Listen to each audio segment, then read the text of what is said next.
নমস্কাৰ, আপোনালোকক পুনৰ মিলকছ ইউটিউব চেনেললৈ স্বাগতম জনাইছোঁ।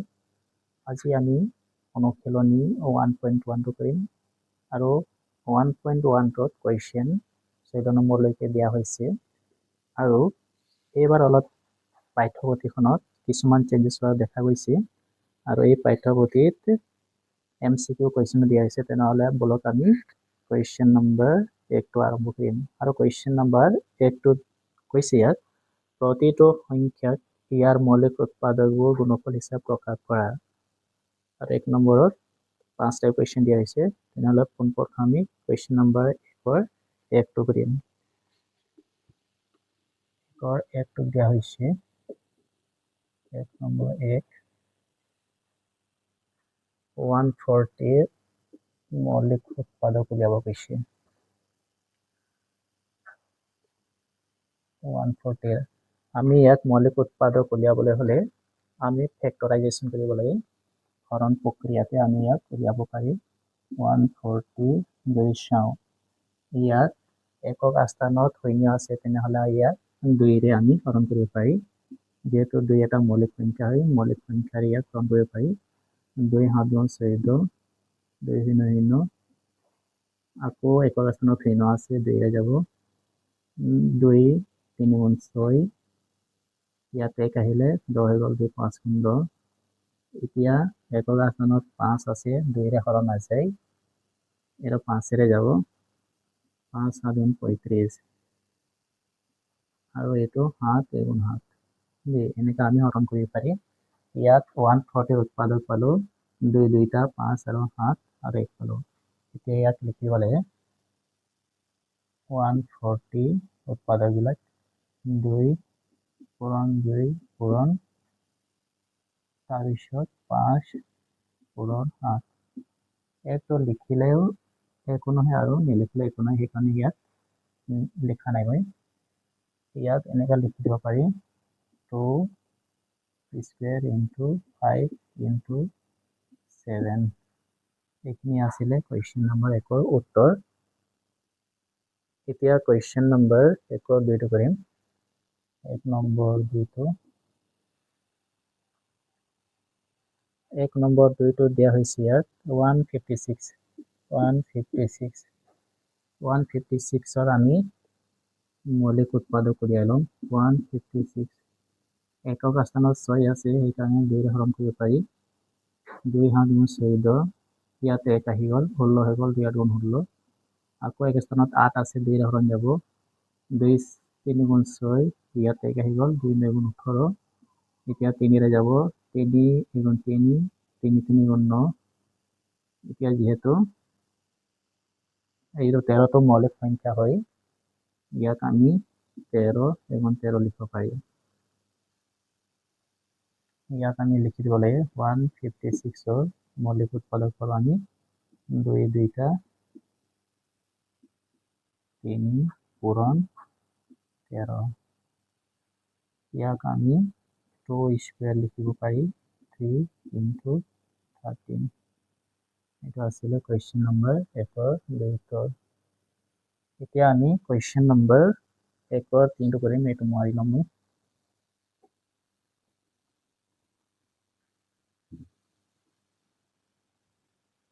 1 নম্বৰ 3টো কৰিম।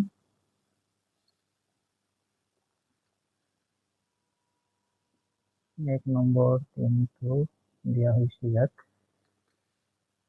3825। ইয়াক আমি প্ৰাইম ফেক্টৰাইজ কৰি ল'ম।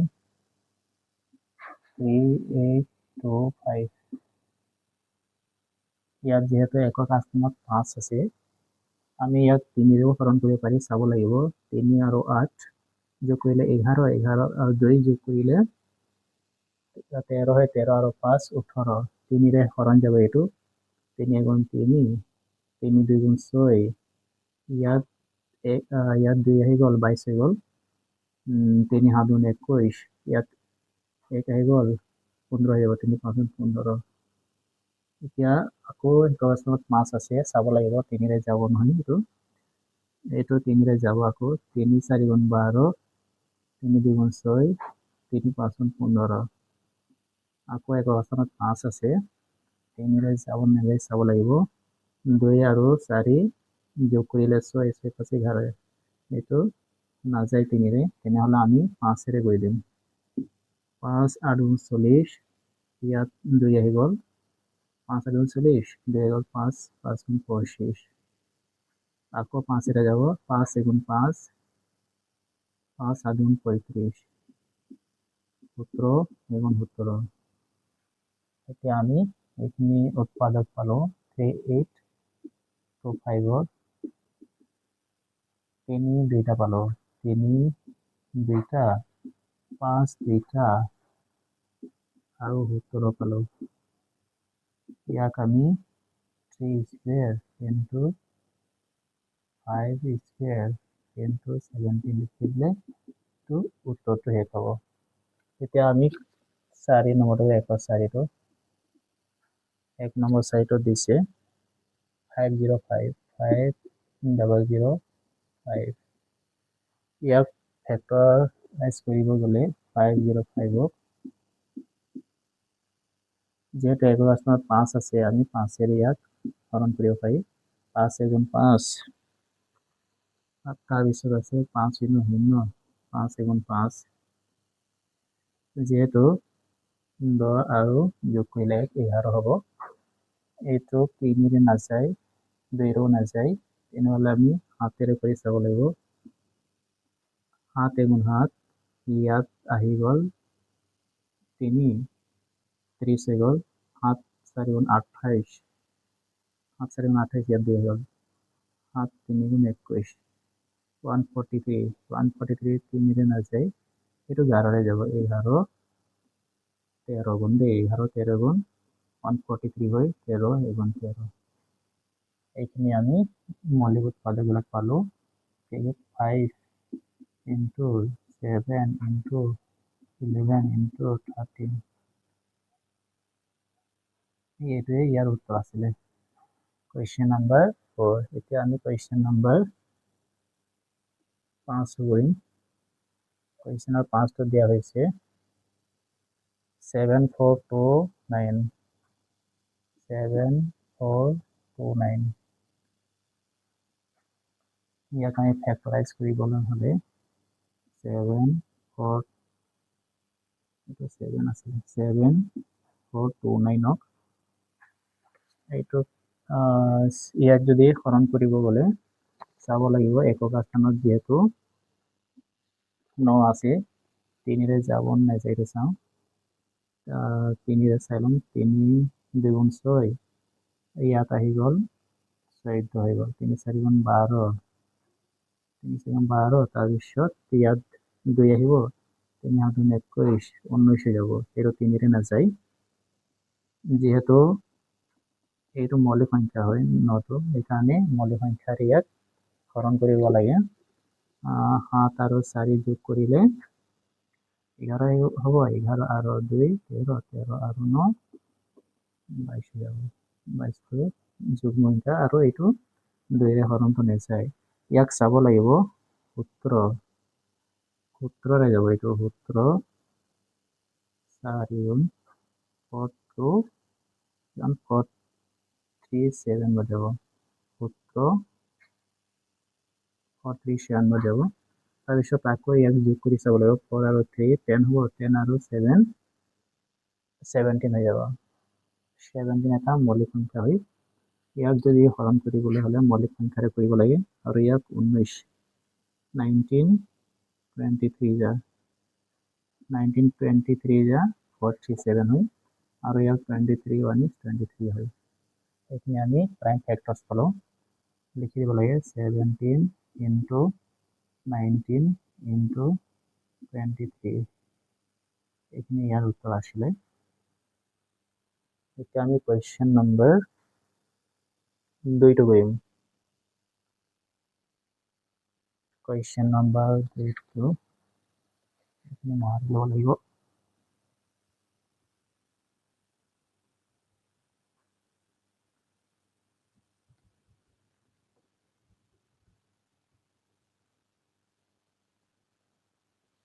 কুৱেশ্যন নম্বৰ 2 এইটো আৰু কুৱেশ্যন নম্বৰ 2 কৈছে তলৰ অখণ্ড সংখ্যা কেইযোৰৰ লসাগু আৰু গসাগু উলিওৱা সত্যাপন কৰা যে লসাগু পূৰণ গসাগু সংখ্যা দুটাৰ গুণফল। আৰু ইয়াত তিনিটাই কুৱেশ্যন দিয়া হৈছে, তেনেহ'লে আমি কুৱেশ্যন নম্বৰ 2 কৰিম। 2 নম্বৰ 1 ইয়াত দিছে 26 আৰু 91 26 আৰু 91 আমি ইয়াক পোনপ্ৰথমে মৌলিক উৎপাদক উলিয়ালাম 26 আৰু 91 পোনপ্ৰথমে 26 উলিয়ালাম, এইটো যুগ্ম সংখ্যা হয় 2 যাব 2 13 গুণ 26 হয়, তাৰপিছত এইটো 91টো আমি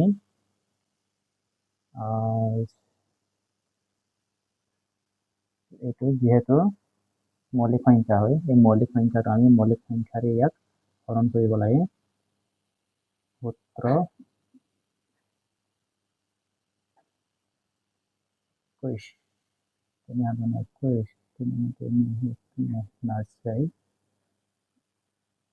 এইটো আমি 13 সাধন কৰিব লাগিব। 3 সাধন 21 7 গুণ 7 7 আৰু এইফালে 2 91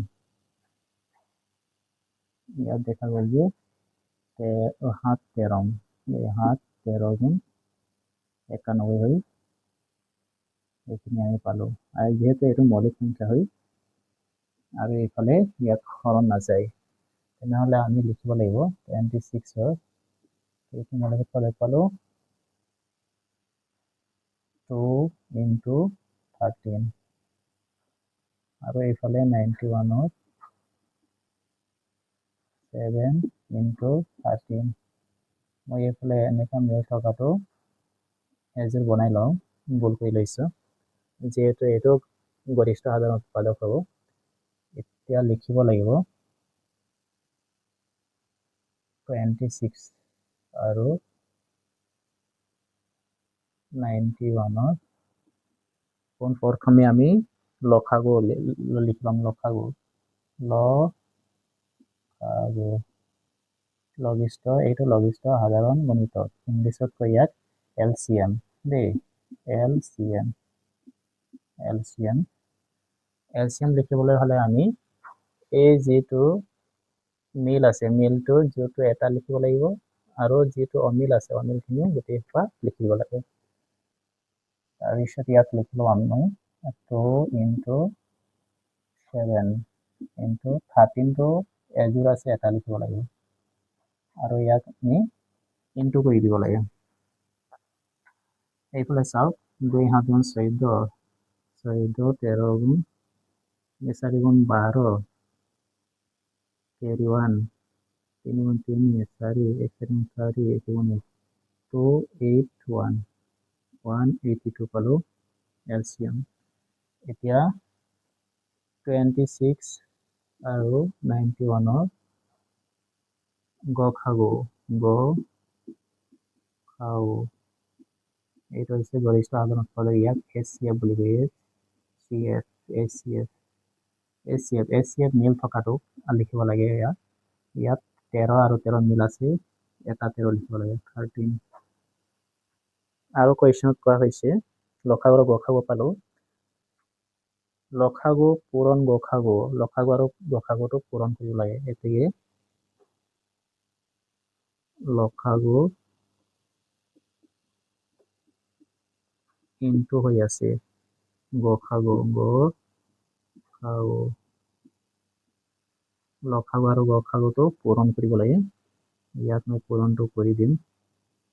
লসাগু আৰু গসাগু, লসাগু এইটো আছিলে দেই, লসাগু এইটো 182 ইনটু এইটো গসাগু হয় 13, এইটো পূৰণ কৰি দিলে কিমান হ'ব 182 আৰু 13 3 দুগুণ 6 3 8 গুণ 24 3 গুণ 3 এইফালে 5 হ'ব 1 2 গুণ 2 1 আৰু 8 1 গুণ 1 6 6 13 2 2 3 6 2 3 6 এইটো পালো লসাগু পূৰণ গসাগু। আৰু কৈছে সংখ্যা দুটাৰ গুণফল দেই আৰু সংখ্যা দুটাৰ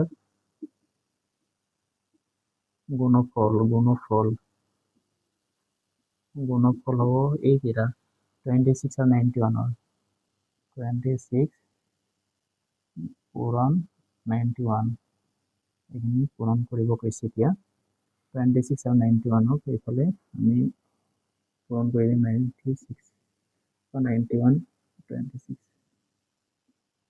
6 এগুণ 6 6 এগুণ 54 হ'ব 54 6 এগুণ 54 2 এগুণ 2 2 দুগুণ 18 6 এইফালে 6 13 2 2 3 66 2 3 66 এইখিনি আছিলে কুৱেশ্যন নম্বৰ 2ৰ এইটো উত্তৰ এতিয়া আমি কুৱেশ্যন নম্বৰ 2টো কৰিম এইখিনি মোহাৰি ল'ম মই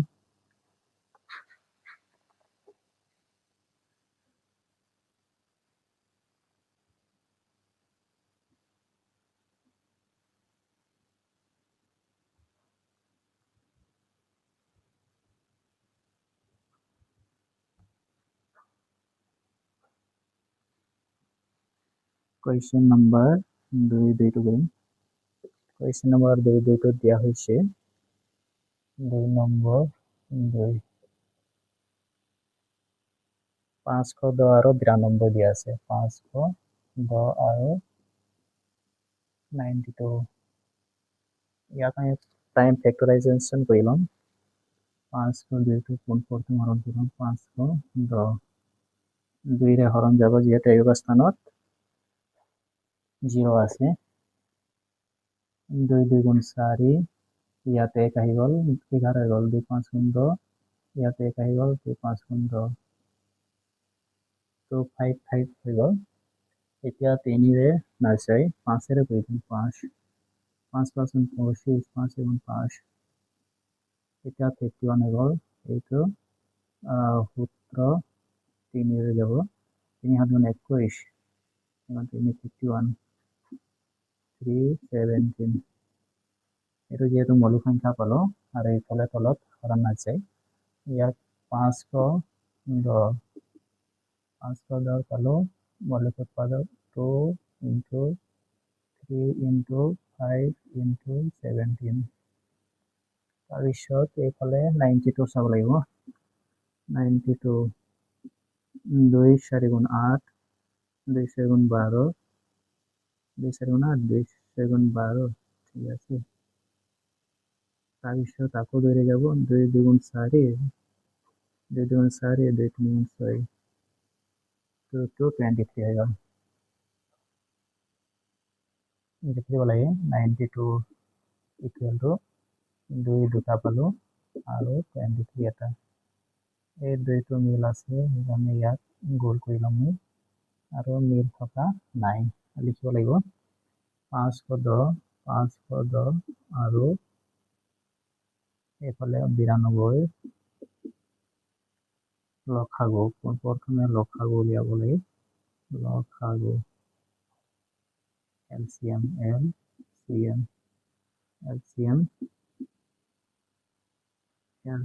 টো পালো আমি এই যিটো মিল আছে এটা লিখো আমি মিলটো এটা তাৰপিছত অমিল আছে আৰু এটা 2 আৰু এইফালে 3 আছে 5 আছে তাৰপিছত 17 আছে তাৰপিছত 23 এইখিনি আমি গোটেইখিনি পূৰণ কৰিব লাগে LCM ইয়াৰ ফুল ফৰ্ম হৈছে লয়েষ্ট কমন মাল্টিপ্লাই গোটেইখিনি মাল্টিপ্লাই কৰিব লাগিব এতিয়া এইফালে চাওক 2 2 4 4 3 12 12 5 60 60 আৰু 17 8 9 শূন্য 8 6 42 1 শূন্য 1 7 6 0 2 10 তাৰপিছত এইটো 23টো ফোন কৰিব লাগিব 3 শূন্য শূন্য 3 দুগুণ 6 3 শূন্য শূন্য 3 গুণ 3 2 শূন্য শূন্য 2 দুগুণ 4 2 শূন্য শূন্য 2 গুণ 2 0 6 4 3 2 2 3 4 6 0 ওলাইছে 2 3 460 এইটো এলচিএম এতিয়া এচচিএফ ওলাব 510 আৰু 92 তলত লিখিব লাগিব 510 আৰু 92 গসাগু দেই গৰিষ্ঠ সাধাৰণ উৎপাদক গসাগু ইয়াক HCF বুলি কয় HCF হাইষ্ট কমন ফেক্টৰ্ছ এইটো মিল থকাটো কি পালো মিল থকা ট্ৰু এটা টু লিখিব লাগিব তাৰপিছত ইয়াত কৈছে লসাগু পূৰণ গসাগু এতেকে লসাগু পূৰণ গসাগু গসাগু এইটো লসাগু আৰু গসাগু পূৰণ কৰি দিব লাগে 23460 into 2 শূন্য শূন্য 2 7 12 এক কেৰি হৈ গ'ল ইয়াত 2 7 8 9 2 3 6 2 3 4 এইখিনি আছিলে লসাগু আৰু পূৰণ গসাগু আৰু লসাগু এইটো সংখ্যা দুটাৰ গুণফল কৈছে আৰু সংখ্যা দুটাৰ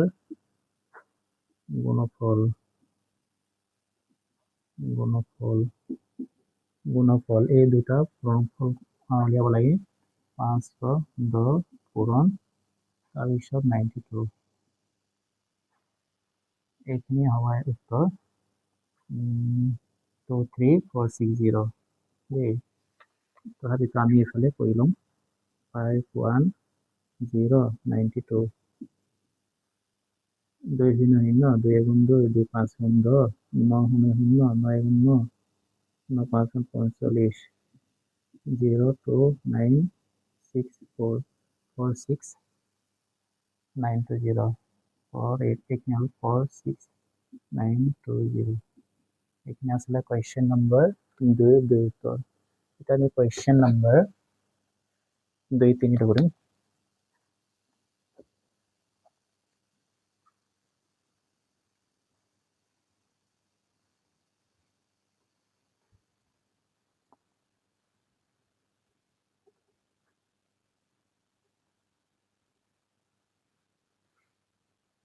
এটা কুৱেশ্যন নম্বৰ 2 3 কৰিম আমি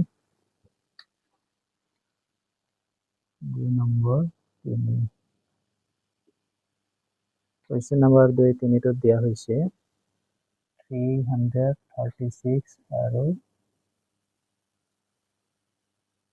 54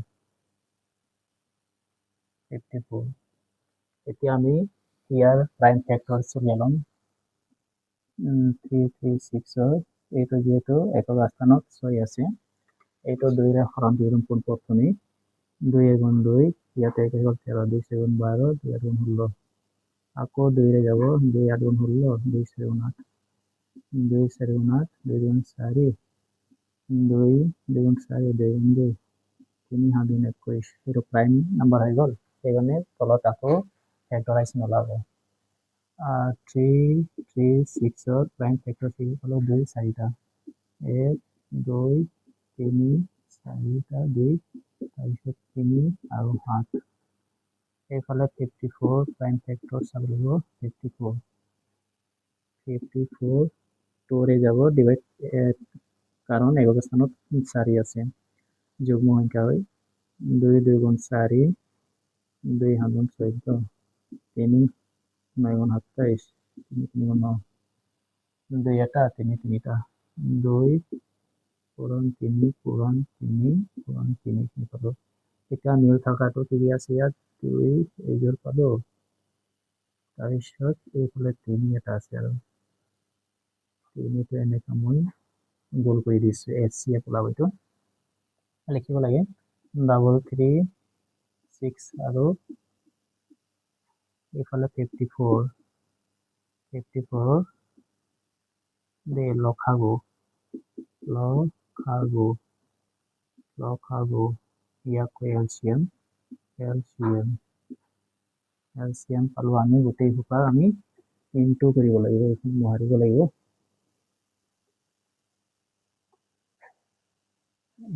এলচিএম এইটো 2 এযোৰ আছে, এটা লিখিব লাগে 2 ইনটু এইফালে 2 2 2 তিনিটা আৰু 2 আছে 1 2 2 মানে 1 2 3 4 2 4টা পালো। তাৰপিছত 3 যিটো বেছি আছে এইটো লিখিম 1 2 3 3 তিনিটা 3 3 3 পূৰণ 7 আছে, এটা 7। এইখিনি আমি এলচিএম পালো। গোটেইখিনি এতিয়া আমি পূৰণ কৰিব লাগিব। 2 2 4 4 2 8 8 2 16 16 3 গুণ 8 16 16 3 গুণ 3 4 18 48 হ'ব। 48 3 3 গুণ 9 9 8 গুণ 72 3 গুণ 9 9 3 গুণ 27 একেবারে বুঝি না 9 9 7 গুণ 63 9 7 গুণ 63 63 রেখে 9 7 গুণ 63 63 and 48 আর এবার চলে গো 2 গুণ 4 4 গুণ 8 8 গুণ 16 16 3 গুণ 48 ঠিক আছে 48 তো লিখে দিলাম আমি 3 গুণ 9 9 7 গুণ 63 এটা আমি ইয়াক পূরণ করে দিই 8 3 24 তো কেটে গেল 8 7 48 48 আর 2 49 হবো 4 3 12 1 4 4 4 গুণ 4 6 গুণ 24 24 1 25 4 2 5 5 হয় 3 3 0 2 4 এইখিনি এলচিএম পালো। এতিয়া এচিএফ 3 3 6 আৰু 54 গসাগু এচিএফ এচিএফ এচিএফ কি পালো 2 এটা 3 এটা ইয়াক যদি পূৰণ কৰে 2 3 6 6 এইখিনি পালো।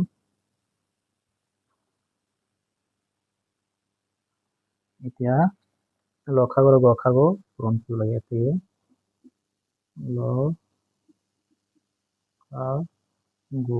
পূৰণ গসাগু পূৰণ কৰিব লাগে।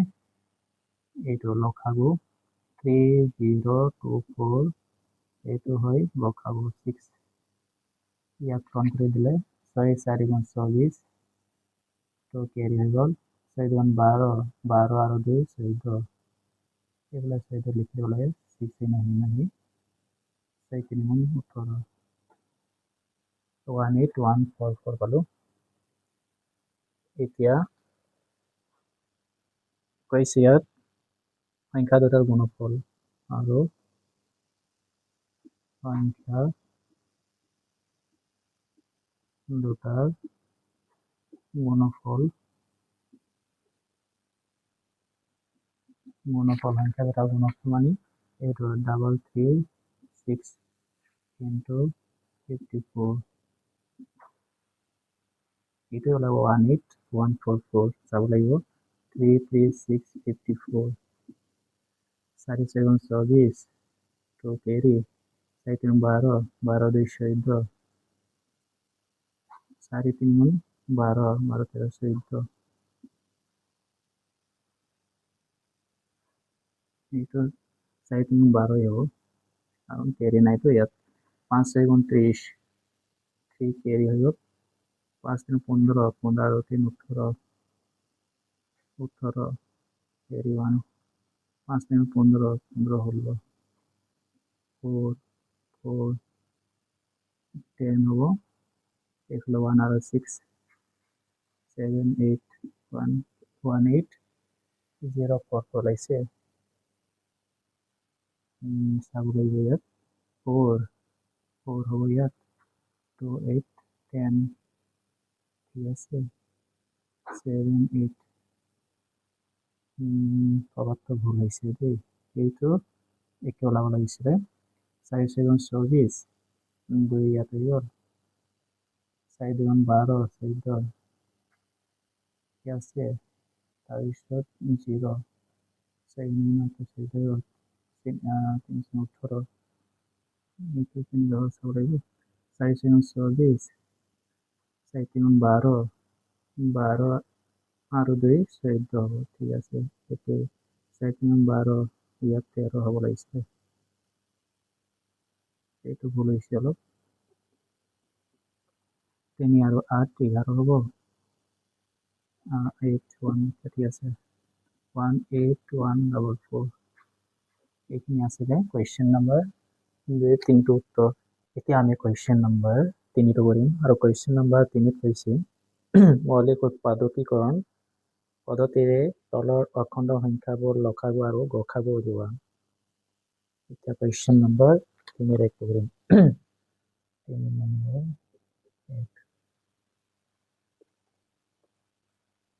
12 15 21 আমি সিহঁতৰ প্ৰাইম ফেক্টৰ্ছ উলিয়াই ল'ম মৌলিক উৎপাদক 12 যিহেতু এইটো একেটা সংখ্যাৰে হৰণ কৰিব সেইকাৰণে আমি একেবাৰে সিহঁতক হৰণ কৰিব পাৰি 3ৰে এই তিনিটা সংখ্যাক হৰণ কৰিব পাৰি 3 4 12 3 5 15 321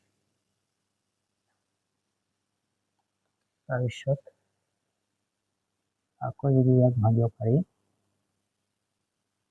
2 2 4 তাৰপিছত 5 আহিব 7 12 প্ৰাইম ফেক্টৰ্ছ আমি পালোঁ 2 2টা 2 2 4 4 12 15 3 5 15 হয় আৰু 21 চাওঁ প্ৰাইম ফেক্টৰ্ছ 3 7 21 3 7 21 আৰু ইয়াত কৈছে লসাগু আৰু গসাগু উলিওৱা এই মিল থকাটো আছে ইয়াত 2 ইয়াত আছে কিন্তু ইয়াত 2 নাই 3 এই তিনিটা ঘৰতে আছে আমি এনেকা গোল কৰি ল'ম এইটো হ'ব HCF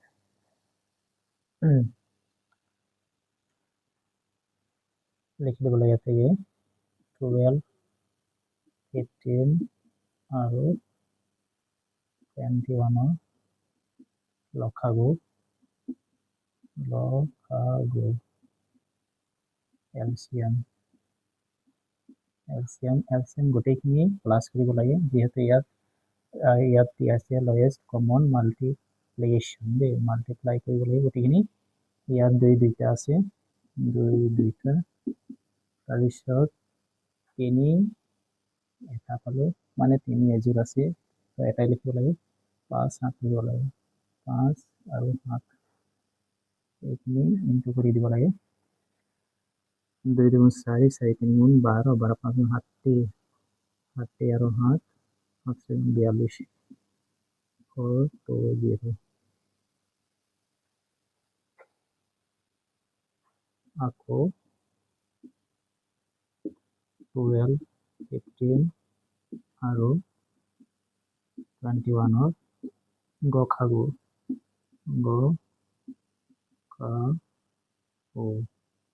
HCF পালোঁ আমি এই যিটো মিল আছে এইখিনি লিখিব লাগে 3 এইটো আছিলে উত্তৰ এতিয়া আমি কুৱেশ্যন নম্বৰ 3 দি কৰিম এইখিনি লিখি ল'ব লাগিব কুৱেশ্যন নম্বৰ 3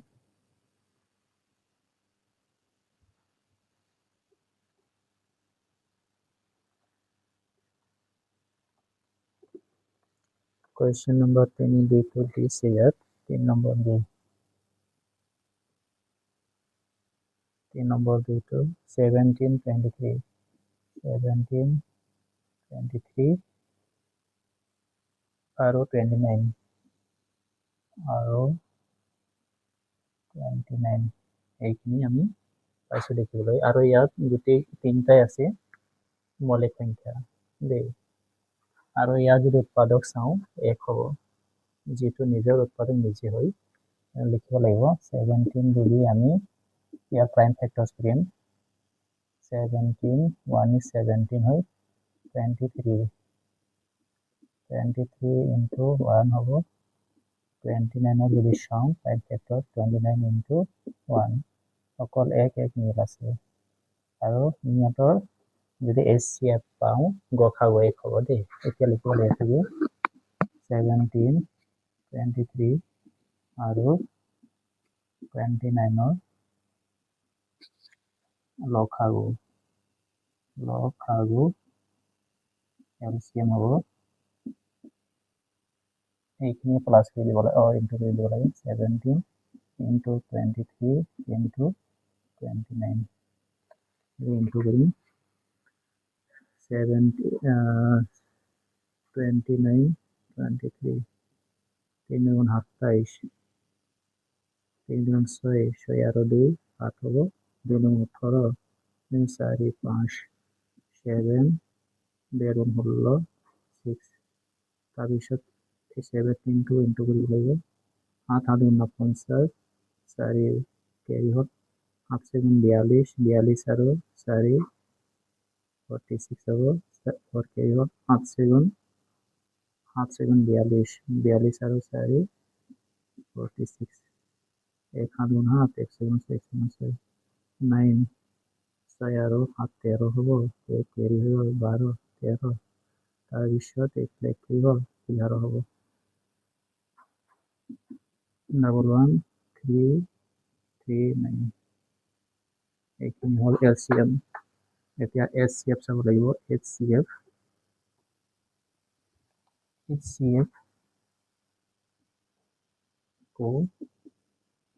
HCF 17 23 আৰু 29 হ'ল দেই 29 গৰিষ্ঠ সাধাৰণ ফলে গ খা ও HCF পালো মিল থকাটো 1 এইখিনি আছিলে কুৱেশ্যন নম্বৰ 3 2 এতিয়া কুৱেশ্যন নম্বৰ 3 টো কৰিম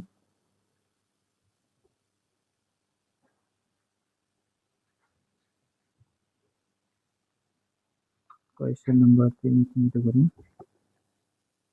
3 নম্বৰ 3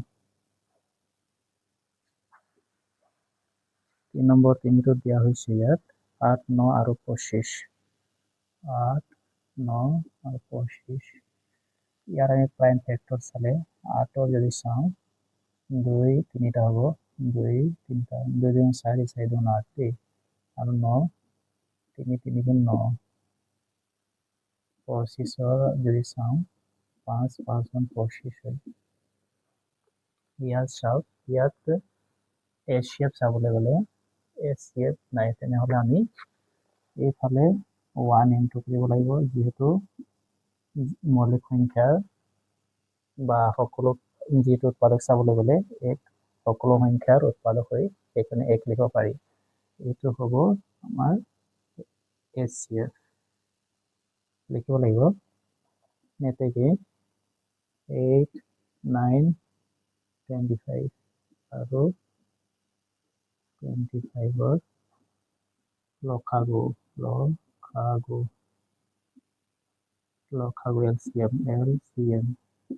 LCM পালো আমি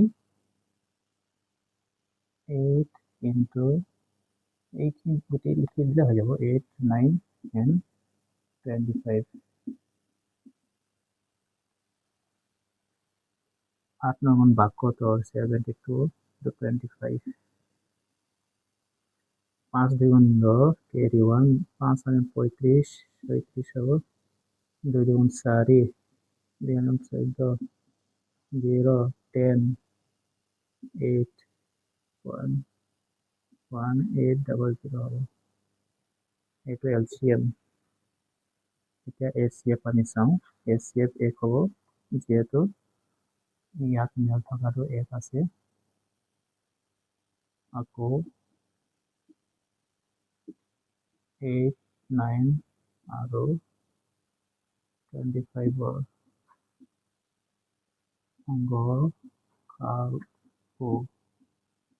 HCF 1 এটা আসলে কোয়েশ্চন নাম্বাৰ 3 তিনটা উত্তৰ এটা আমি কোয়েশ্চন নাম্বাৰ 4 চাওঁ এইটো মোহাৰি ল'ম।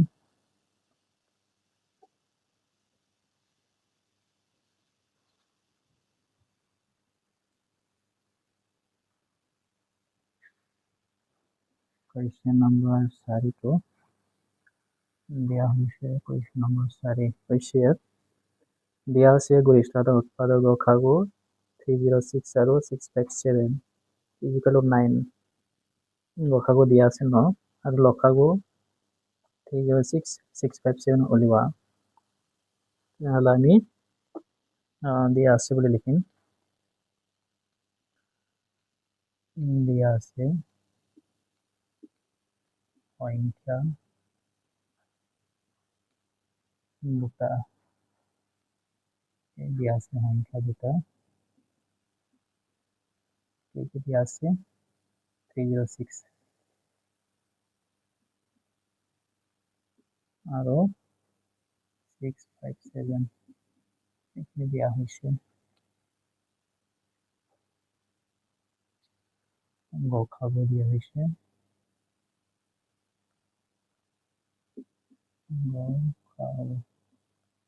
গসাগু দিয়া হৈছে 9। এতিয়া লসাগু উলিয়াব লাগে।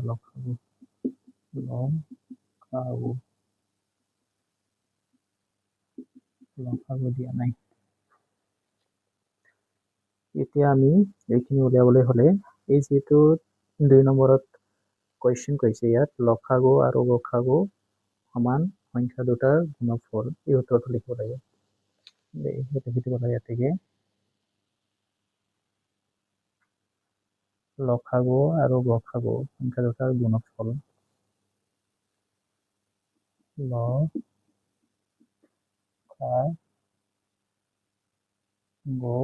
পূৰণ এইটো গসাগু লিখিব লাগে।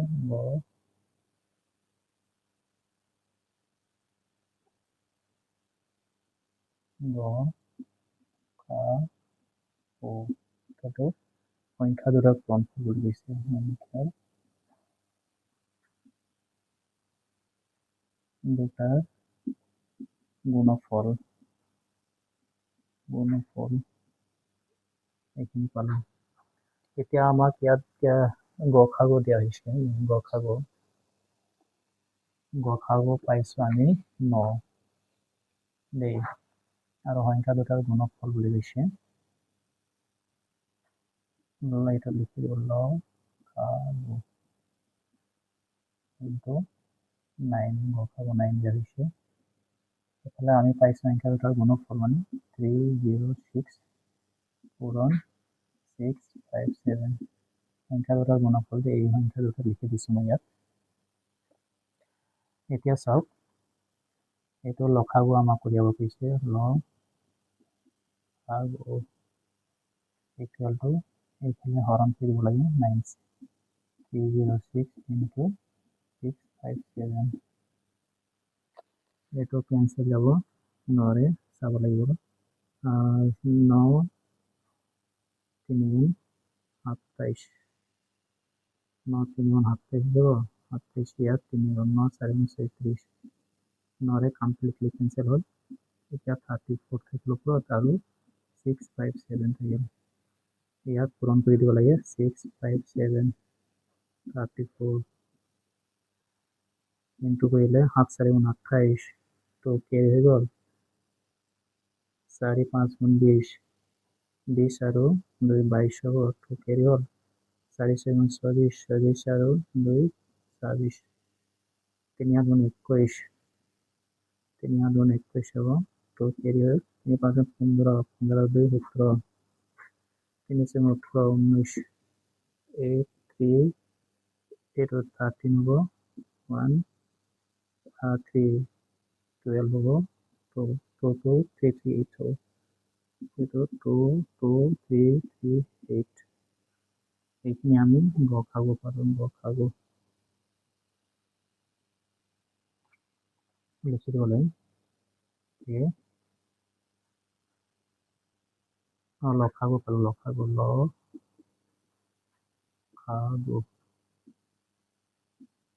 ক্যালসিয়াম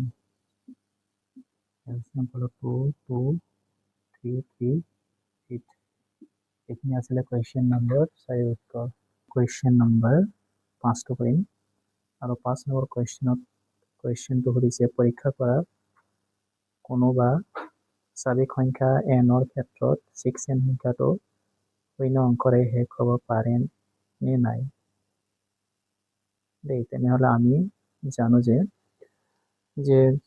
10 এইটো চাওক 10ত এইটো শেষত 0 আছে ইয়াৰ উৎপাদক চালে 2 5 10 হ'ব 20 2 into 2 4 5 মানে এই সংখ্যাবিলাক 2 5 সেইবিলাক সংখ্যা থাকিলে যেটো একক স্থানত শূন্য বা 5ৰ সংখ্যাবিলাকত শূন্য থাকিলে 2 আৰু 5 থাকিব লাগিব দেই আৰু ইয়াত কুৱেশ্যনত দিয়া হৈছে 6n 6ৰ উৎপাদক চাবলৈ হ'লে 2 আৰু 3 হয় তেনেহ'লে আমি এই শূন্য অংকটো শেষত নাথাকিব বুলি লিখিব লাগে তেনেহ'লে বলক আমি কুৱেশ্যন নম্বৰ 5টো কৰিম কুৱেশ্যন নম্বৰ 5 এইটো চাওক 6ৰ উৎপাদক চাওঁ দেই 6ৰ উৎপাদক 2 into 3 এনেকা ওলাইছে ইয়াত চাওক 2টো ওলাইছে কিন্তু 5 পাব লাগিছিলে কিন্তু 5 নোলালে 3 ওলাইছে তেনেহ'লে কাৰণটো লিখিব লাগে আৰু আমি গম পাওঁ যে n টো হৈছে নেচাৰেল নাম্বাৰ হ'লে 1ৰ পৰা আৰম্ভ হৈ এইটো মনত থব আপোনালোকে লিখিব লাগিব যেহেতু 6ৰ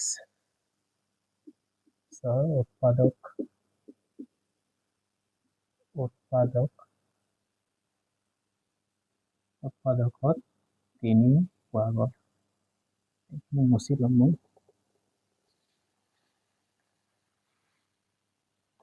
6ৰ উৎপাদকত 3 পোৱা গ'ল 5 নাই কাৰণ শেষত যদি শূন্য পাবলৈ হ'লে 2 আৰু 5 উৎপাদক থাকিব লাগিব এইখিনি ইয়াত লিখি লওঁ 6ৰ উৎপাদকত 3 পোৱা গ'ল এই 3 পোৱা গ'ল 5 নাই কিন্তু 5 নাই বুলি লিখি দিম ইয়াত কিন্তু 5 নাই ইয়াতে যিকোনো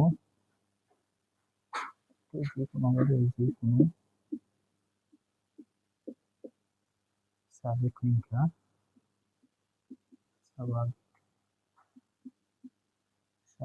সংখ্যা n ৰ বাবে 6n সংখ্যাটো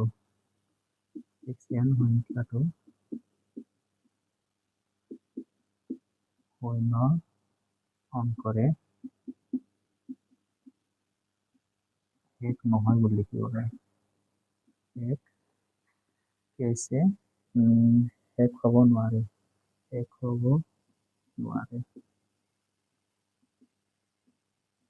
এনেকৈ লিখি দিলে এনচাৰটো শুদ্ধ হ'ব এতিয়া আমি কুৱেশ্যন নম্বৰ 6টো কৰিম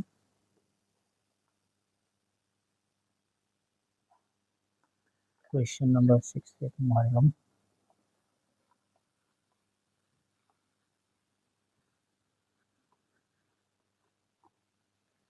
কুৱেশ্যন নম্বৰ 6টো চাবলৈ গ'লে ইয়াত কৈছে 7 into 11 into 13 plus 13 আৰু 7 into 6 into 5 into 4 into 3 into 2 into 1 plus 5 সংখ্যা দুটা কিয় যৌগিক সংখ্যা ব্যাখ্যা কৰা ইয়াত এটা কথা ক'ব বিচাৰিছো যৌগিক সংখ্যা প্ৰাইম নাম্বাৰ মানে যৌগিক সংখ্যা বুলি কৈছে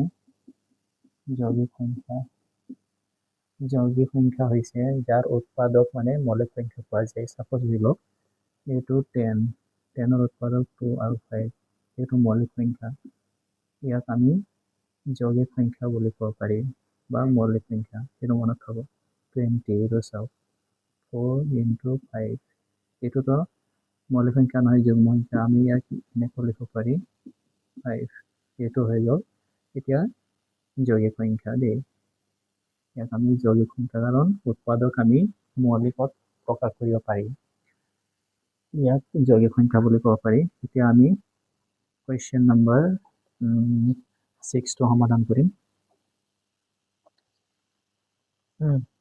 দিয়া হৈছে question number 6 7 into 11 into 13 plus 13 এইখিনি দিয়া হৈছে। ইয়াক যৌগিক সংখ্যা ব্যাখ্যা কৰিব কৈছে। তেনেহ'লে আমি ইয়াত চাওক 7 13 দুইটা আছে হয় নাই। 13 আমি এটা কমন লৈ ল'ম। এটা 13 কমন ল'লে এইটো 7 11 গুণ 77 হ'ব। তাৰপিছত যেহেতু 13টো কমন ল'লো এইটো প্লাছ কৰি দিব লাগে। এইটো মনত থ'ব। এইটো চাওক 7 into 11 into 13 plus 13 এই দূৰত 13 আছে যিখিনি এটা কমন লৈ ল'লো মই। তাৰপিছত এইটো পূৰণ কৰিব 77 আৰু যিটো কমন ল'লো এক বহাই দিলোঁ। এতিয়া 13 ইয়াত প্লাছ কৰিলে 78 পোৱা যাব। এইটো মোহাৰি দিলে হ'ব কাৰণ এইটো পূৰণ দিলে হ'ব 78। ইয়াক আমি এতিয়া উৎপাদক উলিয়াই ল'ম 78ৰ উৎপাদক চাম প্ৰাইম ফেক্টৰছ 2 3 গুণ 6 2 9 গুণ 18 3 3 গুণ 9 এইখিনি পালোঁ। 13 into 3 into 13 এইখিনি চাওক গোটেইখিনি প্ৰাইম ফেক্টৰছ মৌলিক সংখ্যা। এতিয়া লিখিব লাগিব এতেকে উৎপাদকবিলাক মৌলিক উৎপাদক এই যিবিলাক আমি উৎপাদক পালোঁ উৎপাদকবিলাক মৌলিক সংখ্যা হয়। উৎপাদকবিলাক মৌলিক সংখ্যা হয়। উৎপাদকবিলাক মৌলিক সংখ্যা হয়। মৌলিক সংখ্যা উৎপাদকবিলাক মৌলিক সংখ্যা হয়। এইটো যিহেতু হ'ব এতিয়া এতেকে 7 into 11 into 13 plus 13 সংখ্যাটো যৌগিক সংখ্যা হয়।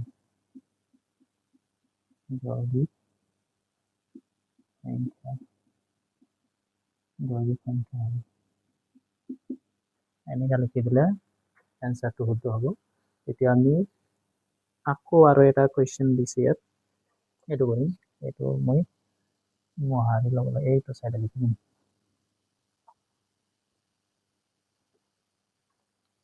এইফালে লিখি দিম ইয়াত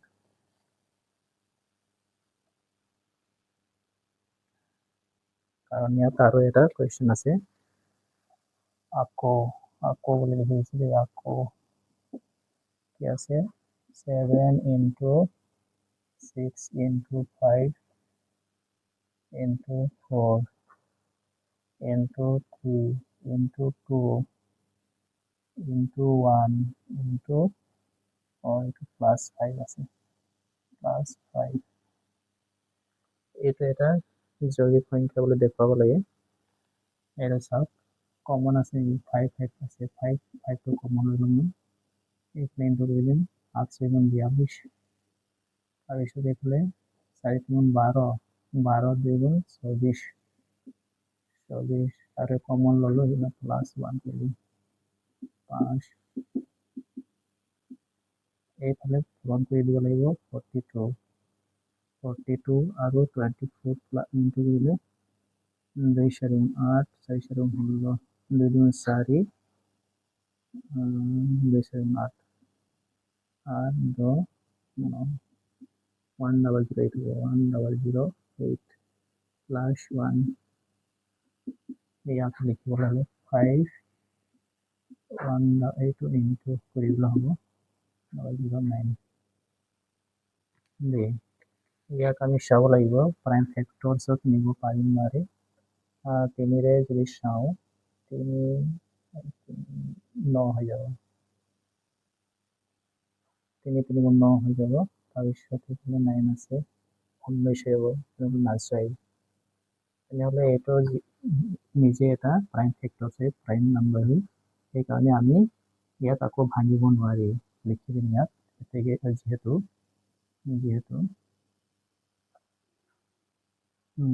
উৎপাদক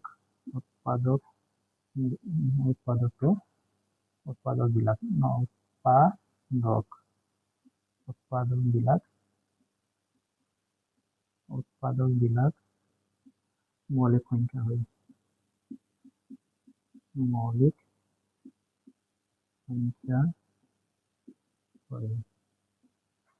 সংখ্যা হয়। তাৰপিছত লিখিব লাগিব ইয়াত এতেকে 7 into 6 into 5 into 4 into 3 into 2 into 1 plus 8 সংখ্যাটো যৌগিক সংখ্যা হয়। যৌগিক সংখ্যা হয়। যৌগিক সংখ্যা হয় বুলি লিখিলে এনসারটো কমপ্লিট হ'ব। সংখ্যাটো যৌগিক সংখ্যা।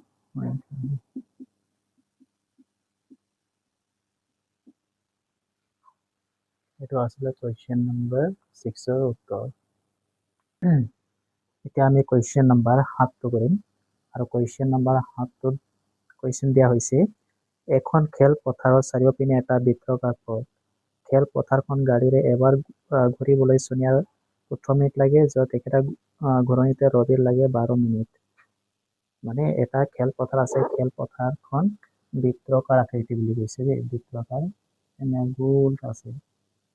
আৰু ইয়াত পোনপ্ৰথমে সোনিয়াৰ খেলপথাৰখন গাড়ীৰ এপাক ঘূৰিবলৈ সোনিয়াৰ এপাক ঘূৰিবলৈ গাড়ীত এইটো বৃত্তাকাৰ গাড়ীত ঘূৰি আছে। ইয়াত 18 মিনিট লাগে সোনিয়াৰ, 18 মিনিট। তাৰপিছত আৰু এজন এই বৃত্তাকাৰ গাড়ীত ঘূৰি আছে, ৰবি 12 মিনিট লাগে। ৰবিৰ দেই এইখিনিতে আছে, ৰবি 12 মিনিট লাগে। সোনিয়াৰ এপাক ঘূৰিবলৈ 18 মিনিট লাগে আৰু ৰবিৰ 12 মিনিট লাগে। তেনেহ'লে ইয়াত আমাক উলিয়াব লাগে কিমান মিনিট পিছত তেওঁলোক আকৌ আৰম্ভণি বিন্দুত লগ লাগিব। মানে ক'ৰবাত এটা আৰম্ভণি বিন্দু আছে দেই, ধৰি লওক ইয়াতে যে সোনিয়া যদি এপাক ঘূৰিবলৈ 18 মিনিট লাগে, তাৰপিছত ৰবি এপাক ঘূৰিবলৈ 12 মিনিট লাগে।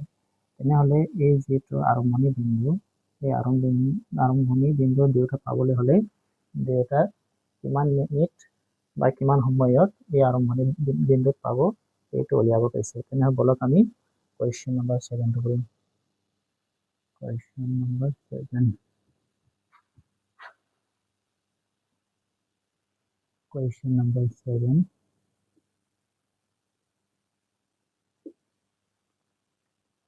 18 আৰু 12 আমি পোনপ্ৰথমে এলচিএম উলিয়াই ল'ম। 18 আৰু 12 18 যদি এলচিএম চাম, প্ৰাইম ফেক্টৰছ কৰি ল'ম। এইফালে মৌলিক উৎপাদক উলিয়াই ল'ম। 2 × 18, 3 × 9, 2 into 3 into 3। তাৰপিছত 12 যদি প্ৰাইম ফেক্টৰ চাওঁ, 2 × 7 = 12, 2 × 3 = 6, 2 into 3 এইখিনি পালোঁ। এতিয়া মিল থকাটো আছে 2 আছে আৰু এইফালে মিল থকাটো 3, 2 আৰু 3 মিল আছে। ইয়াত এতিয়া আমি লিখিব লাগিব লসাগু। 18 আৰু 12 লসাগু পালোঁ।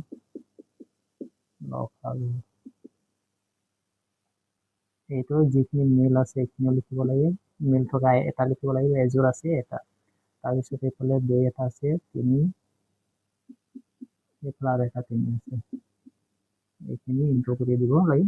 2 × 4 = 12, 12 × 3 = 36, 36। এতিয়া লিখি দিব লাগে ইয়াত যে এইটো সোনিয়া আৰু ৰবিয়ে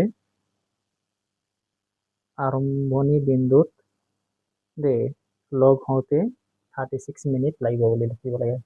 এতেকে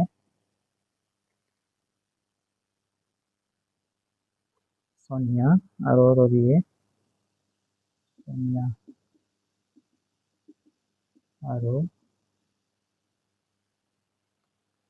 ৰবিৰ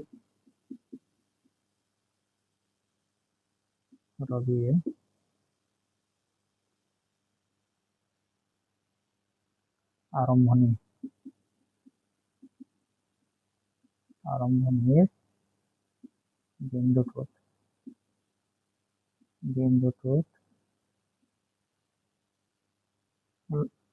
লগ হওঁতে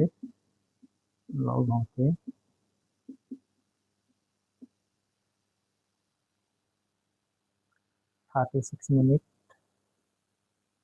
লাগিব।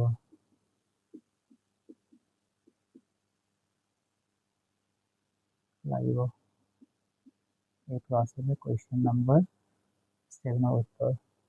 এতিয়া আমি কুৱেশ্যন নম্বৰ 8টো কৰিম।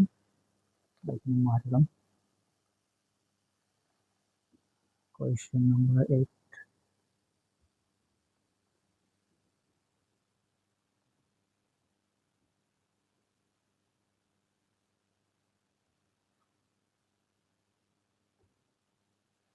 কুৱেশ্যন নম্বৰ 8ত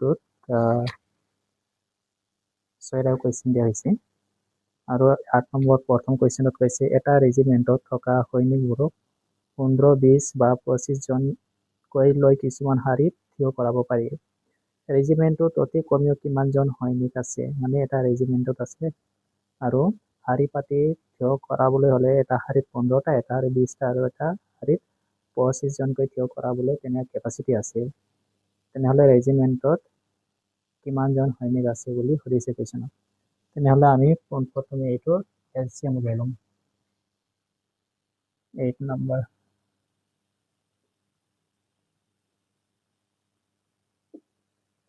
এলচিএম 15 আৰু 20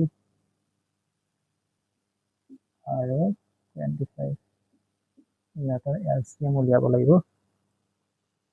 পোনপ্ৰথমে 15 3 into 5 20 2 into 2 4 4 5 20 তাৰপিছত 25 25ৰ 25টো লিখিবলৈ হ'লে 5 5 25 হয়। ইয়াত চাবলৈ গ'লে এচিএফ অকল 5 এটা আছে। 5 লিখিব লাগিব। এইটো যে 15 20 আৰু 25ৰ লসাগু মানে এলচিএম হ'ল এলচিএম। এইফালে 2টা আছে 2 into 2 3 এটা আছে 5 যিটো ঘৰত বেছি আছে এইটো লিখিব লাগিব। ইয়াত 2টা আছে 5 সিহঁতক ইনটু কৰি দিব লাগে। এতিয়া 2টা 3 এটা 5 2টা কি আছে 2 2 4 4 3 12 12 5 30 35 300 হ'ব 37 300। এতিয়া এলচিএম পালো। ইয়াত কুৱেশ্যনত কৈছে যে ৰেজিমেণ্টৰ অতি কমেও কিমানজন সৈনিক আছে। গতিকে ৰেজিমেণ্টত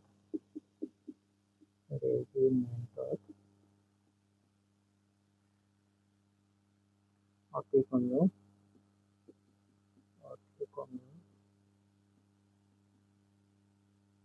300 জনকৈ সৈনিক আছে।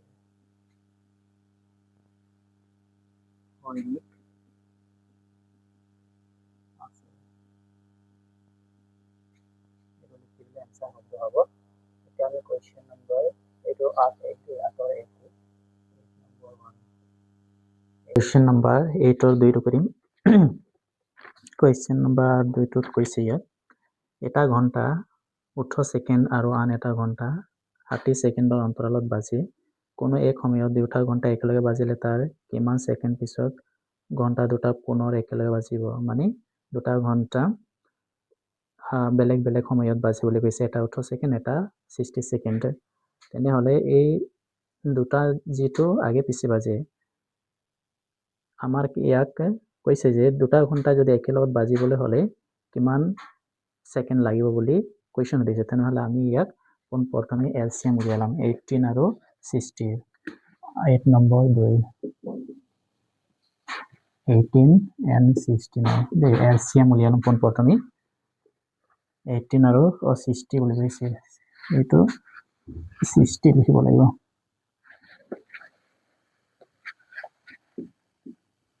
18 আমি এলচিএম উলিয়াম 2 9 গুণ 18 3 3 গুণ 9 এফালে 60 230 যা 60 215 যা 30 3 5 যা 15 18 2 into 3 into 3 60 to 60 है 60 62 into 2 into 3 into 5 এখানে পালো থেকে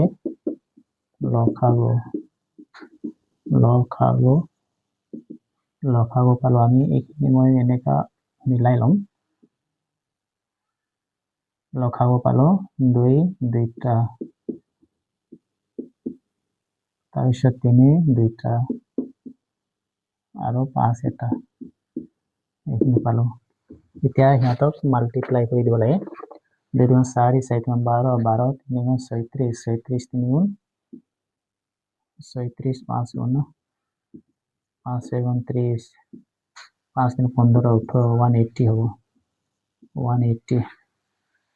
180 পালো এইটো সেকেন্ড হব দেখিব লাগে এতিয়া 2 নম্বৰ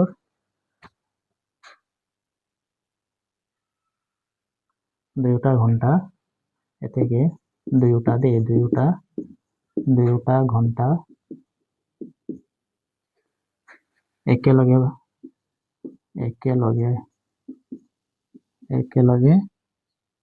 বাজিলে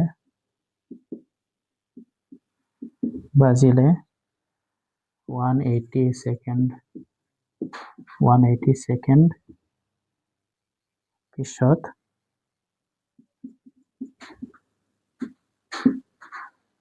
ঘন্টা দুটা পুনৰ একেলগে বাজিব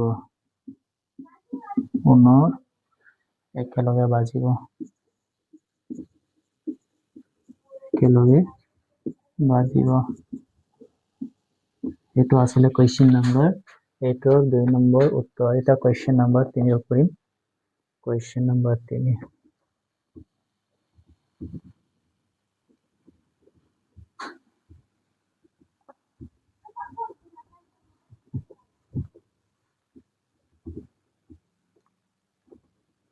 8 নম্বৰ 3 8 নম্বৰ 3 কৈছে এটা অনাতৰ কেন্দ্ৰই প্ৰতি দুদিনৰ মূৰে মূৰে অসম সংগীতটো বজায় আন এটা কেন্দ্ৰই একেটা সংগীত প্ৰতি 3 দিনৰ মূৰে মূৰে বজায় 30 দিনত মুঠতে কিমান বাৰ দুয়োটা অনাতাঁৰ কেন্দ্ৰই একেটা দিনত সংগীতটো বজায় মানে এটা ইয়াত কোৱাইছে দুটা কেন্দ্ৰ আছে আৰু দুটাই কেন্দ্ৰীয় এটা কেন্দ্ৰ 2 দিনৰ মূৰে মূৰে অসম সংগীতটো বজায় আৰু আন এটা কেন্দ্ৰই 3 দিনৰ মূৰে মূৰে বজায় 30 দিনত মুঠতে কিমান বাৰ যেটো অসম সংগীত আছে অসম সংগীতটো বজায় বুলি কোৱেশ্চন দিছে তেনেহলে আমি 2 আৰু 3 এলচিএম চাও 2 into 3 এলচিএম হ'ব 6 লিখি দিব লাগে ইয়াতে 30 দিনত মুঠতে কিমান বাৰ অনাতাঁৰ কেন্দ্ৰই একেটা দিনত সংগীতটো বাজিব ইয়াতে 30 দিনত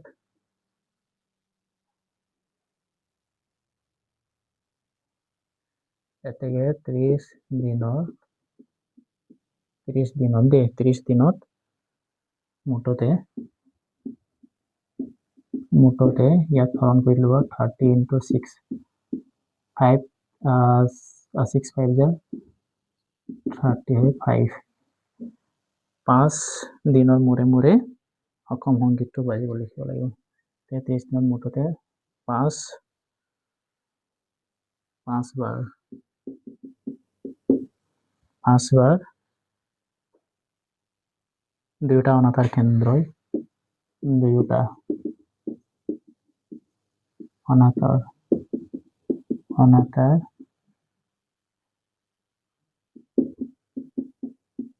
কেন্দ্ৰ একেটা দিনত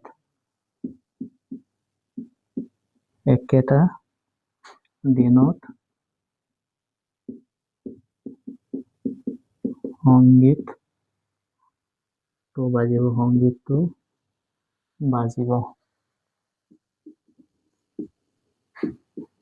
এইটো আছিলে কুৱেশ্যন নম্বৰ, এইটো 3 নম্বৰ উত্তৰ। এতিয়া আমি কুৱেশ্যন নম্বৰ 8ৰ 4টো কৰিম। আৰু কুৱেশ্যন নম্বৰ 4টোত দিছে 616 সদস্য এটা সৈন্যবাহিনীৰ গোটেই 32জনীয়া এটা সেনাদলৰ পিছে পিছে কদম খোজ কাঢ়ি যাবলগীয়া হ'ল। দুয়োটা দলে একে সমান সংখ্যক স্তম্ভত কদম খোজ কাঢ়িবলগীয়া হ'ল। মানে 616টা সৈন্যবাহিনী আছিলে আৰু 32জনীয়া দলৰ লগত খোজ কাঢ়ি আছে, কদমে কদম বুলি কৈছে। তেনেহ'লে তেওঁলোকে খোজ কাঢ়িবলগীয়া স্তম্ভৰ উচ্চতম সংখ্যা কি? তেনেহ'লে আমি ইয়াত LCM উলিয়াই ল'ম। 616 সৈন্য আছিলে আৰু 32টা দলৰ পিছে পিছে খোজ কাঢ়ে বুলি কৈছে 32। তেনেহ'লে আমি এইফালে প্ৰাইম ফেক্টৰছ উলিয়াই ল'ম। 616 2 হৈ যাব, 2 3 × 6 0 2 8 × 16 আকৌ 2 হৈ যাব, 2 × 2 ইয়াত 1 হৈ গ'ল 10 হ'ব, 2 5 × 10 2 4 × 8 আকৌ 2 হৈ যাব, 2 7 × 14 এইফালে 1 আহি গ'ল, 2 7 × 14 আকৌ 11 যাব, 11 7 2 77 এইখিনি আমি প্ৰাইম ফেক্টৰছ পালোঁ 616ৰ। তো তিনিটা 1 2 3 7 and 11 আৰু 32 চাব লাগিব। 32 2 16 32 হয়, 2 8 × 16 2 4 × 8 2 2 × 4 এইখিনি 32 প্ৰাইম ফেক্টৰছ পালোঁ। 2 5টা 1 2 3 4 5টা 1 2 3 4 5টা যদি আমি ইয়াক মিলাব পাৰিম, কমন এইখিনি কমন আছে, কমনখিনি আমি চাই ল'ম। এইখিনি আমি কমন পালোঁ। ইয়াতে গ খাগু ইংলিছত HCF বুলি কয়। 2 3টা দেই, 1 2 3 এইটো 2 2 4 4 8 8টা স্তম্ভত থাকিব, লিখি দিব লাগে। তাকে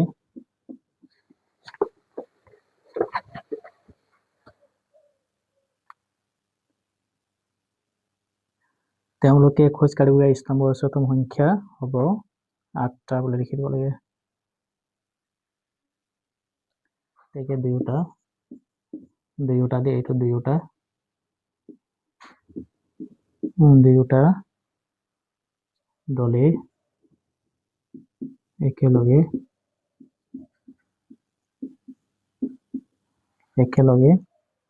সমান সংখ্যক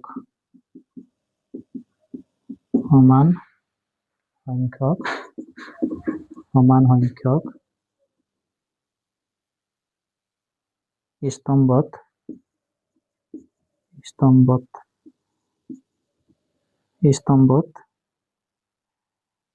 খোজ কাঢ়িবলগীয়া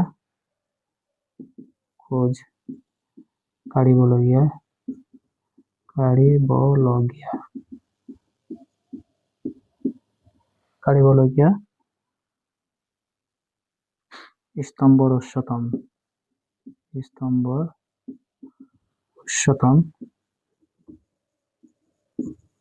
উচ্চতম সংখ্যা হ'ল 8। এইটো আছিলে এনসাৰ। এতিয়া আমি এইটো আছিলে কুৱেশ্যন নম্বৰ 4 দেই, 8 নম্বৰ 4টো আছিলে।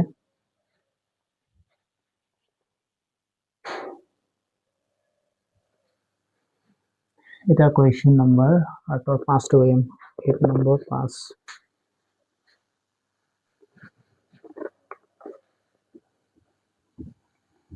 8 নম্বৰ 5টো কৰিম।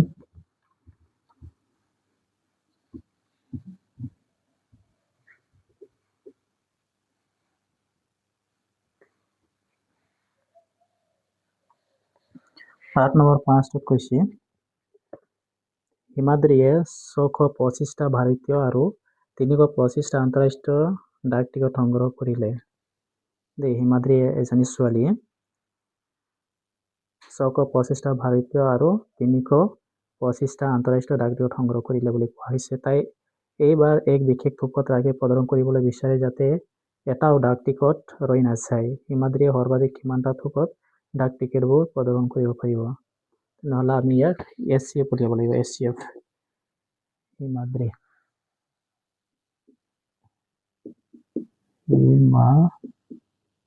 হিমাদ্ৰী কিমান ডাক টিকট সংগ্ৰহ কৰে? ভাৰতীয় টিকেট 625টা তাৰপিছত আন্তঃৰাষ্ট্ৰীয় টিকেট আৰু এইফালে 325টা আন্তঃৰাষ্ট্ৰীয়। তেনেহ'লে আমি ইয়াৰ প্ৰাইম ফেক্টৰ উলিয়াম। প্ৰথমে 625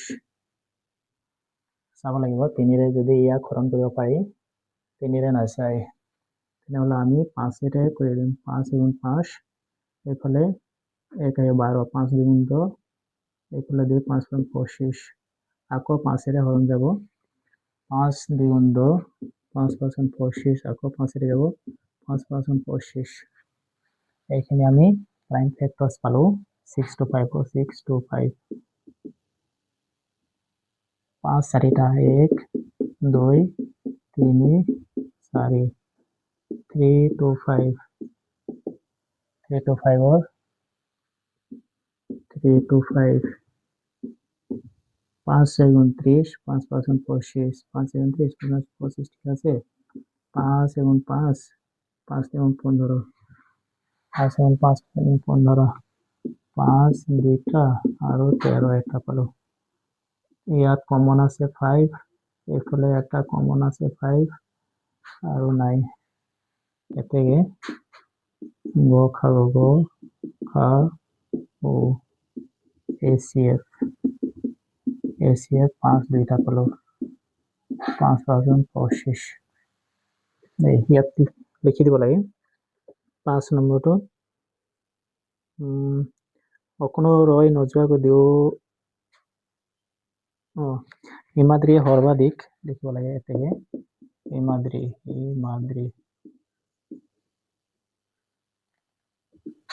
হিমাদ্ৰীয়ে সৰ্বাধিক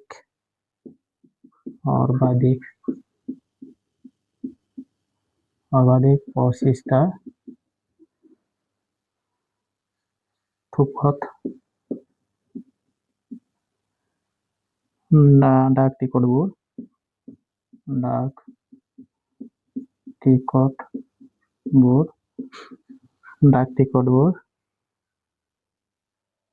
প্ৰদৰ্শন কৰিব পাৰিব, মানে দেখুৱাব পাৰিব।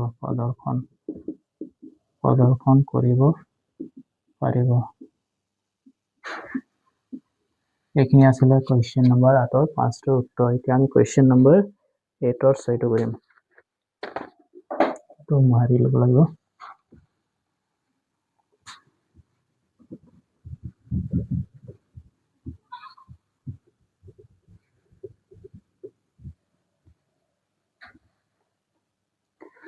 এতিয়া কুৱেশ্যন নম্বৰ 8ৰ 6টো চাওঁ। কুৱেশ্যন 8ৰ 6টোত কৈছে দুটা ৰছীৰ দৈৰ্ঘ্য ক্ৰমে 64 চেণ্টিমিটাৰ আৰু 80 চেণ্টিমিটাৰ। দুয়োডালৰ পৰা সমান দৈৰ্ঘ্যৰ টুকুৰা কাটি উলিয়াব লাগে। কোনো ৰৈ নোযোৱাকৈ দুয়োটা ৰছীৰ পৰা কাটি উলিয়াব পৰা তেনে টুকুৰাৰ সৰ্বাধিক দৈৰ্ঘ্য কিমান হ'ব? তেনেহ'লে আমি ইয়াৰ 64 আৰু 80ৰ SCF উলিয়াম। 6 নম্বৰ 6টো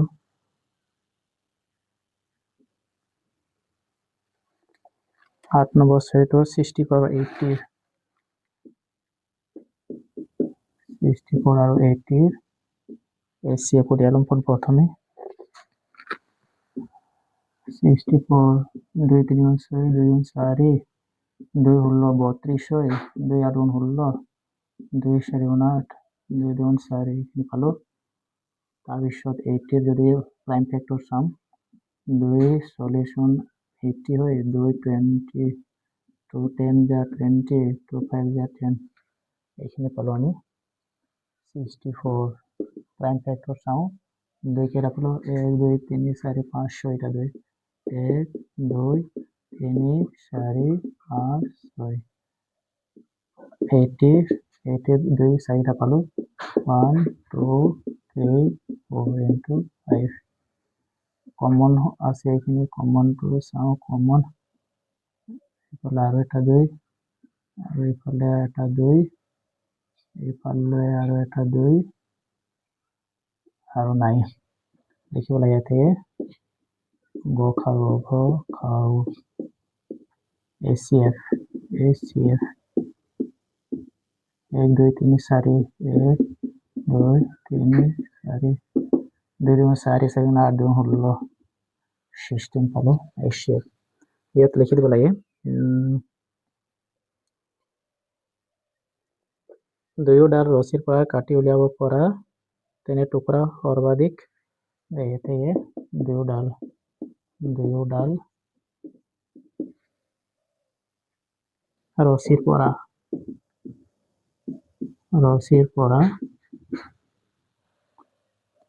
ৰছীৰ পৰা কাটি উলিয়াব পৰা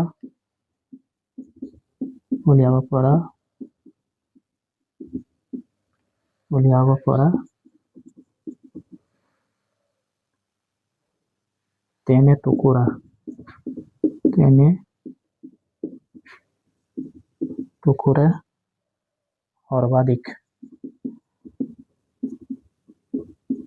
সৰ্বাধিক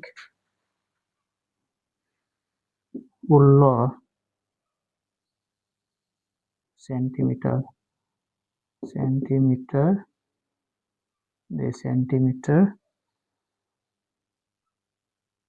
হ'ব সৰ্বাধিক 16 সেন্টিমিটাৰ দৈৰ্ঘ্য হ'ব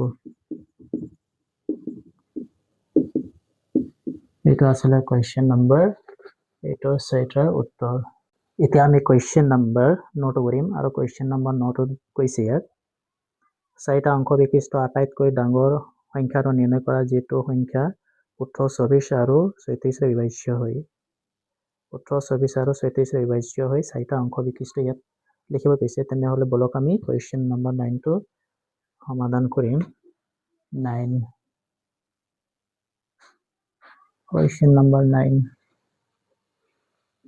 আমি 18 আৰু 24 এইফালে আছে 36 প্ৰাইম ফেক্টৰছ উলিয়াই ল'ম প্ৰাইম ফেক্টৰছ 18 2 2 18 3 3 9 আৰু এইফালে 24 2 12 24 2 6 12 2 3 6 আৰু এইফালে 36 2 18 36 2 9 18 3 3 9 এইখিনি প্ৰাইম ফেক্টৰছ বিলাক আমি পালো এইফালে 18 পাইছো আমি 2 into 3 into 3 তাৰপিছত 24 2 3টা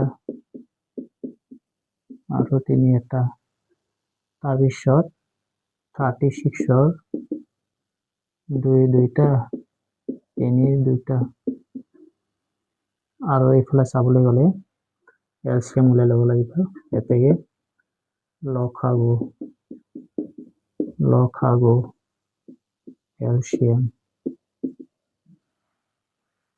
এলচিএম আমি ইয়াত এলচিএম চাবলৈ গ'লে যেটো পাৱাৰ বেছি আছে এই পাৱাৰ সংখ্যাটো আমি লম ইয়াত আমি এই কমনটো এনেকৈ মিলাই ল'ম কমনটো আৰু এইফালে আছে 3 দে এইখিনি আমি পালো এতিয়া এলচিএম চাবলৈ গ'লে এইফালে 2 2 2 2 কিউব আছে কিন্তু তাৰপিছত 3 খন চাবলৈ গ'লে যেটো বেছি আছে এইটো লম 2টা 3 এনে আছে ইয়াক যদি আমি ইনটু কৰিম এইফালে ইনটু কৰি দিছো মই 2 কিউব কৰিলে 8 হ'ব আৰু এইফালে 9 8 9 গুণ 12 হয় এইটো লসাগু উলিয়াই পিনে 72 পালো। এতিয়া 4টা অংক বিশিষ্টক আমি গম পাওঁ যে 4টা অংক বিশিষ্ট আৰু ডাঙৰ সংখ্যা হৈছে 9 9 9 9। এইটো 4টা অংক বিশিষ্ট ডাঙৰ এটা সংখ্যা হয় দেই। ইয়াক আমি 72ৰে হৰণ কৰিম, 72ৰে ডিভাইড কৰিম। ইয়াক আমি 72ৰে ডিভাইড কৰি দিম। ইয়াক এইখিনি মই মুছি ল'ম।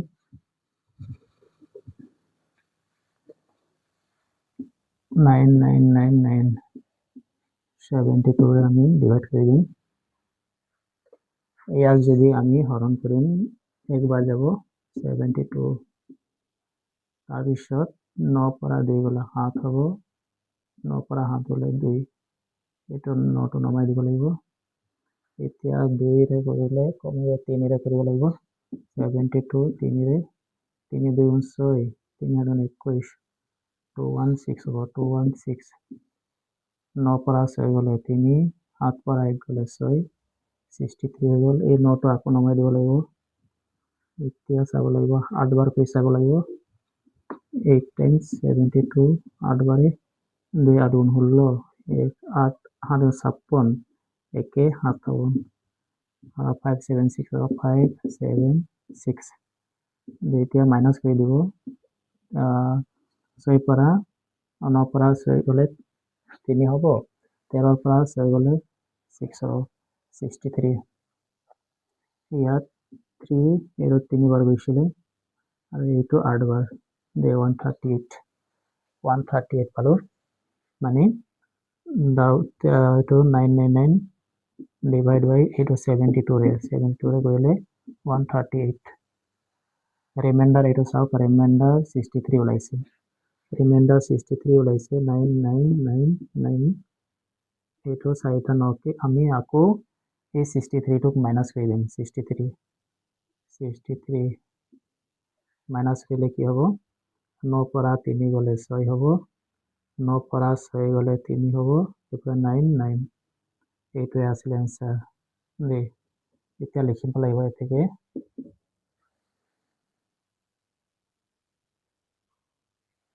এতেকে, এইটো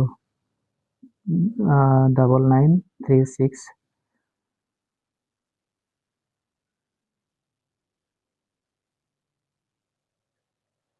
এনেকুৱা নহয়, এইটো অলপ মিলাই লিখিব লাগিব। এতেকে 4টা অংক বিশিষ্ট, 4টা অংক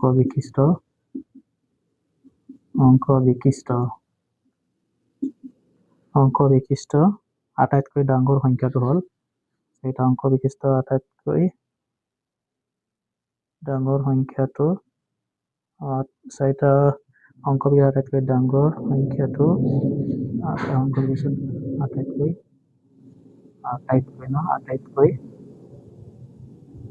ডাঙৰ সংখ্যাটো, আটাইতকৈ ডাঙৰ সংখ্যাটো যিটো সংখ্যা